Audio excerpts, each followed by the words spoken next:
লন্ডনে যাওয়ার আগে রাজ্যের প্রশাসনিক কাজকর্ম দেখভালের জন্য প্রশাসন এবং মন্ত্রীদের জন্য পৃথক পৃথক টাস্ক ফোর্স গঠন করেছেন মুখ্যমন্ত্রী মমতা বন্দ্যোপাধ্যায়। মমতা বন্দ্যোপাধ্যায়ের কথায় মুখ্য সচিব তাঁর সঙ্গে যাচ্ছে, তাই কোনো প্রয়োজন হলে সিদ্ধান্ত নেওয়ার জন্য কয়েকজন অফিসারকে নিয়ে টাস্ক ফোর্স গঠন করা হয়েছে। তিনি বলেছেন, প্রশাসনের জন্য গঠন করা টাস্ক কমিটিতে থাকবেন IAS বিবেক কুমার, প্রভাত কুমার, নন্দিনী চক্রবর্তী এবং পুলিশের তরফে কমিটিতে থাকবেন রাজীব কুমার ও মনোজ বর্মা। একইভাবে চন্দ্রিমা ভট্টাচার্য, শশী পাঁজা, সুজিত বসু, অরূপ বিশ্বাস ও ফিরহাদ হাকিম এই 5 জন মন্ত্রীকে নিয়ে মন্ত্রীদের জন্য একটি টাস্ক ফোর্স গঠন করে দিয়েছেন মমতা বন্দ্যোপাধ্যায়। মুখ্যমন্ত্রী বলেছেন, ওই 5 জন মন্ত্রী নিয়মিত নবান্নে বসে কাজকর্মের তদারকি করবেন, প্রয়োজনে তার সঙ্গেও যোগাযোগ করবেন।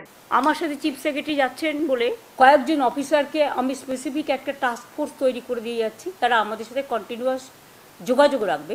অফিসারদের মধ্যে আছে বিবেক কুমার, প্রভাত মিশ্র, নন্দিনী চক্রবর্তী। পুলিশদের মধ্যে আছে রাজীব কুমার এবং মনোজ ভার্মা। 4-5 জন আমাদের অ্যাবসেন্সে তারা নবান্নে বসবে।